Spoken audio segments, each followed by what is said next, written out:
Welcome back to the Sports News Analysis YouTube channel. My name is Mike.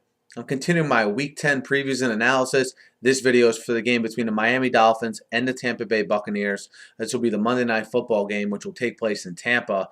And, Tampa's still searching for their first win after playing a heck of a game in Seattle, which I'll get to in a second. And Miami coming off of a very good win at home against Cincinnati last week on Thursday Night Football. But obviously what's happened since then with this Jonathan Martin, Richie Incognito bullying story, certainly going to be a distraction to them off the field.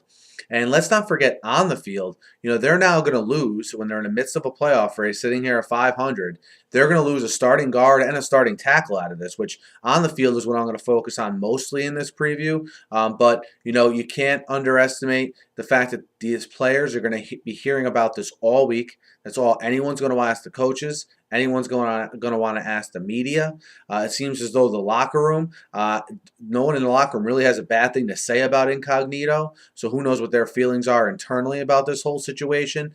This thing has the possibility to spiral out of control. We'll see what kind of leaders they have in that locker room. We'll see how they come out and play on Monday night. But this is a team that has let up the most sacks in the league. And now they're going to lose a starting guard and a starting tackle. So who knows what these replacements are going to look like here coming in for the Dolphins. The Dolphins defense played very well last week against Cincinnati, though.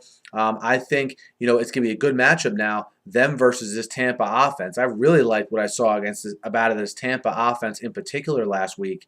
Mike Glennon, 17 for 23, 168 yards, didn't throw an interception, was very efficient up in that noise up there in Seattle, and I don't think that can be underestimated or just shoved aside as being a fluke. He was good in that game. Mike James ran for 158 yards. Two very good signs, I thought, from this team. And, I thought for a while this team had given up on Schiano. But after how they played last week, they looked inspired. So I don't know if it was because of they were playing the good competition. I don't know what it was, but I like what I saw effort-wise out of this team last week for the first time in a while. And this is a team that has had a lot of close games here. They've just yet to get in the win column. Miami, again, they're going to have to figure out a way to protect Ryan Tannehill. Another byproduct of this whole Incognito Martin situation is I felt that this running game was really turning a corner here in the last 3-4 weeks or so.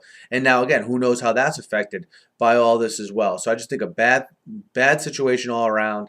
I think a lot's going to be on this Miami defense in this game. The Tampa defense, although they haven't won, is not as bad as you think. Obviously, in the back end, I like Revis's matchup when they go man-to-man against Mike Wallace. I also like Tampa's ability to stop the run this week, given the injuries on the Miami offensive line. And again, Mike Glennon gets better every week. And because Mike Glennon's getting better every week, this running game is getting better because teams can't put 8, 9 guys in the box against them. And on Monday Night Football at home, I think Tampa finally gets their first win against a Miami team that is in a state of flux, to say the least. I like Tampa -1 at home to get their first win of the year. Guys, let me know what you think. Hit me up in the YouTube comments. Hit me up on Twitter at SNewsAnalysis.